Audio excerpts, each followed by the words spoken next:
Pour mon trading de CFD, je veux une plateforme différente. Des graphiques personnalisables, une exécution rapide, des spreads serrés, avec un acteur reconnu présent en France.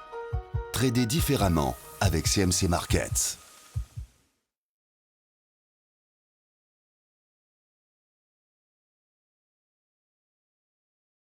Bonsoir, voici l'analyse technique du CAC 40 pour le 4 juin. Alors, il y a une date à retenir, l'appel du 18 juin, non ce n'est pas pour la France, mais c'est pour la Grèce, puisque elles arrivent donc dans une impasse où il va falloir payer 7,2 milliards. Donc bien sûr, ça ne se trouve pas sous le pas d'un cheval et donc ça nécessite énormément de négociations. Alors la Grèce avancerait de ce qui se laisserait dire, donc des réformes sur la TVA, une unification graduelle sur des caisses de retraite, la suppression des retraites anticipées et même une accélération des privatisations.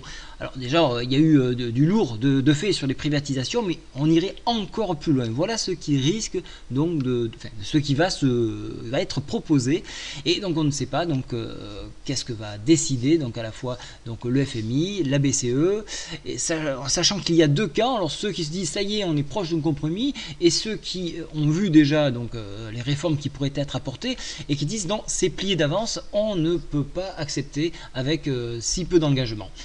Voilà un petit peu où nous en sommes, mais on aura rapidement une réponse en tout cas, que ce soit positif ou négatif. En attendant, graphiquement, cela se traduit par donc des événements comme vous le voyez ici, un coup oui, un coup non, et donc on a des fluctuations boursières comme vous l'avez eu ici, avec, comme je vous l'avais dit hier, un test de la MM20 et un test très rapidement sur 5077. Donc on a eu ce test-là.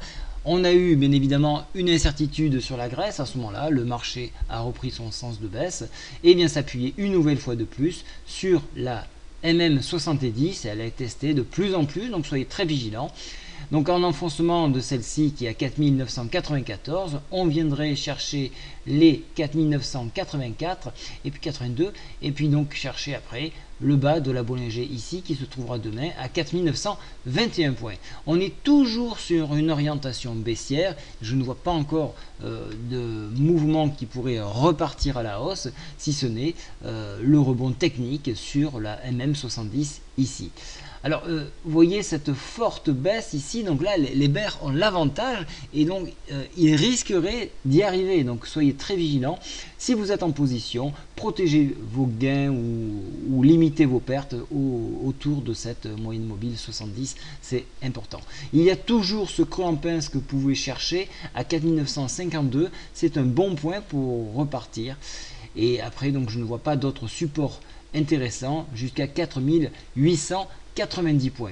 Donc on sort encore une fois de cette fourchette d'Andrews, on est encore un petit peu juste pour que j'en trace une deuxième et pour avoir des sens précis, j'attendrai plutôt la semaine prochaine pour la mettre en place. Pour l'instant on est en train de végéter donc dans le range que je vous ai proposé, 5077 et maintenant alors vous voyez plutôt un petit peu plus bas, 4950 points qui est le creux en pince. Je vous souhaite à tous une très bonne soirée, au revoir.